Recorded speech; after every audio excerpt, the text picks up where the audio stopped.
જો તમે 99 વખત પ્રયત્ન કરો છો, મહેનત કરો છો, તનતોડ મહેનત કરો છો અને પરિણામ ન મળે તો શું 100મી વાર પ્રયાસ કરશો કે પછી હારી જશો? Welcome all in ICT for you channel. હું કૃપેશ નાયક આપ સર્વનું હાર્દિક સ્વાગત કરું છું. તમામ વ્યુઅર્સને હું આવકારું છું. જેમણે આ ચેનલ સબસ્ક્રાઇબ કરી છે તેમનો ખૂબ ખૂબ આભાર. નવા વ્યુઅર્સ પોતાની લાગણી વરસાવશે, પ્રેમ વરસાવશે અને સબસ્ક્રાઇબ કરીને આ જ રીતના પ્રેરણાદાયી અને કંઈક શીખવા માટે મજબૂર કરે તેવા વિડીયો માટે આગળ વધશે. આજે હું તમને એક સામાન્ય માણસની અસામાન્ય વાર્તા કહું છું. એક એવો માણસ જેના હાથમાં કોઈ જાદુ નહોતો, કોઈ એક ખાસ શક્તિ પણ નહોતી, પણ તેની પાસે એક એવી વસ્તુ હતી જે સફળ લોકો પાસે હતી, અને તે છે અડગ ધીરજ. કેમ છો બધા? મજામાં ને? આપણે આગળ ઘણા બધા વિડીયોમાં આ પ્રમાણેની વાર્તા જોઈ ગયા છે. વાર્તા એક સરખી લાગે છે, પરંતુ કંઈક નવું કહી જાય છે અંતે. એક ગામમાં એક મજૂર હતો. તે દરરોજ વિશાળ પથ્થર તોડવાનું કામ કરતો હતો. સવારે આવે, હથોડીના ઘા ઝીકે, સાંજ સુધી મહેનત કરે, પથ્થરને ઘાટ આપવામાં કોઈ કસર બાકી ન રાખે. અને ઘણીવાર એવું થતું કે હથોડા મારતો પણ પથ્થરમાં કોઈ ફેરફાર ન દેખાતો. ઘણીવાર મૂર્તિઓનું સર્જન પણ કર્યું, પરંતુ એકવાર એવું થયું, 1 દિવસ, 2 દિવસ, 10 દિવસ, 50 દિવસ સતત હથોડા મારવાનું ચાલુ રાખ્યું. ગામના લોકો હસવા લાગ્યા કે હવે તારી પાસેની કળા કદાચ અદ્રશ્ય થઈ ગઈ છે. 50 દિવસ આમને આમ જ ચાલ્યું. હથોડા ઝીકાતા રહ્યા, પરિણામ મળ્યું નહીં. ગામના લોકો હસવા લાગ્યા. અરે ભાઈ, તારથી આ પથ્થર ની તૂટે, સમય ન બગાડ, હવે તારી કલાનો અંત આવી ગયો છે એવું લાગે છે. પણ મજૂર દરરોજ આવતો.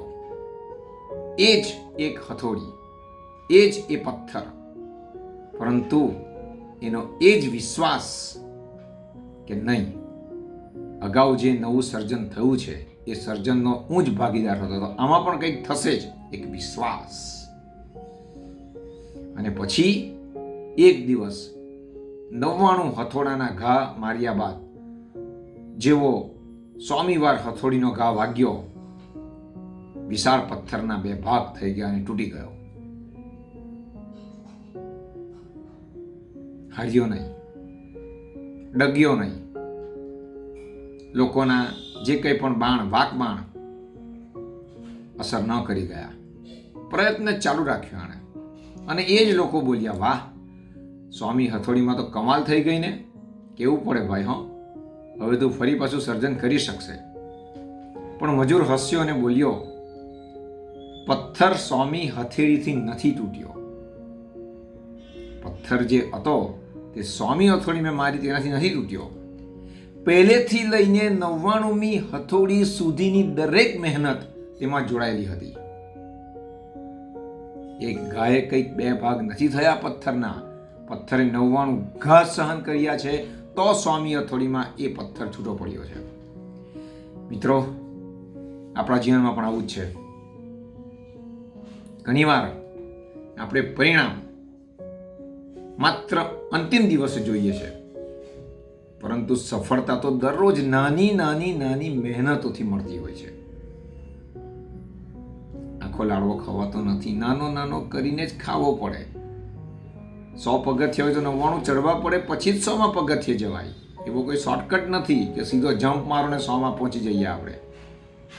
દરેક નાનો પ્રયત્ન, દરેક નાનો પ્રયાસ તમારી જીતનું નિર્માણ કરી રહી છે.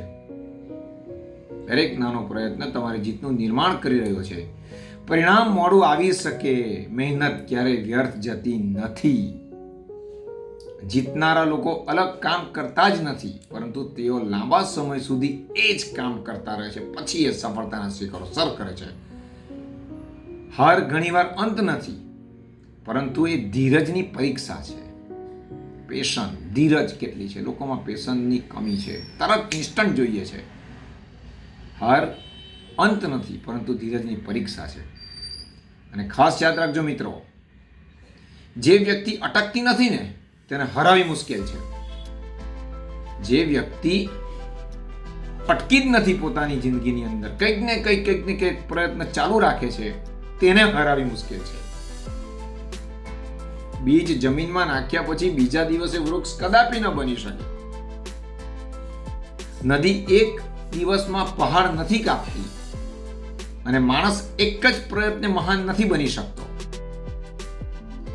સફળતા ધીમે ધીમે બને છે, શાંતિથી બને છે, અને ઘણીવાર જ્યારે તમે તેને છોડવાનો વિચાર કરતા હો ને ત્યારે તે સૌથી નજીક હશે એ વસ્તુ વિચારજો. હવે મારાથી નહીં થાય, હું નહીં કરું, નહીં, એવું જ્યારે વિચાર આવે ને ત્યારે યાદ રાખજો કે કદાચ થોડું જ બાકી છે, હવે હું કરી દઈશ. છોડવાનો વિચાર કરતા હો ને ત્યારે સફળતા આપણી નજીક હોય છે, યાદ રાખજો. જેમ્સ ક્લિયર પ્રખ્યાત લેખકે ખૂબ સરસ લખ્યું છે, every action you take is a vote for a type of person you wish to become. James clear જે લખ્યું છે તેનો આપણે અનુવાદ કરીએ તો, તમે કરેલો દરેક પ્રયાસ એ તમે કેવા વ્યક્તિ બનવા માંગો છો તેના માટેનો એક મત છે. It is a vote. તમારો પ્રયાસ તમે કેવા વ્યક્તિ બનવા માંગો છો તે માટેનો એક નાનકડો મત છે. કદાચ આજે તમે પણ કોઈ પથ્થર તોડી રહ્યા છો, કોઈ સપનું, કોઈ પરીક્ષા, કોઈ સંઘર્ષ, કોઈક લક્ષ્ય, કોઈ ગોલ અચીવ કરવા માટે તમે આગળ વધી રહ્યા છો, અને કદાચ ઘણીવાર પરિણામ ધૂંધળું દેખાતું હોય અથવા હજુ દેખાયું ન હોય. હાર માનશો નહીં, નેવર ગીવ અપ, મૂકતા નહીં, કારણ કે કોઈ જાણતું નથી કે કઈ હથોડી આખરે પથ્થરને તોડશે. તમારું કામ માત્ર એક જ છે, એ કયું? ફરી પ્રયત્ન કરો, ફરી ઊભા થાઓ, ફરી આગળ વધો. કારણ કે સફળતા ઘણીવાર છેલ્લી હથોડીની પાછળ પણ છુપાયેલી હશે. આજે આટલું જ. આ જ રીતે દરેક પોતાના જીવનમાં પ્રયત્ન કરી આગળ વધશે તો તમારી હથોડી તમારા પાસે જ છે, તમારી જાત પાસે જ એ હથોડી છુપાયેલી છે. જે હજુ પણ પ્રયત્ન નથી કરતા તેમને શેર કરજો, ગમે તો લાઈક કરજો, અને કમેન્ટમાં લખજો, હું મારી 100મી હથોડી સુધી પ્રયત્ન કરીશ. Krupesh is here not here.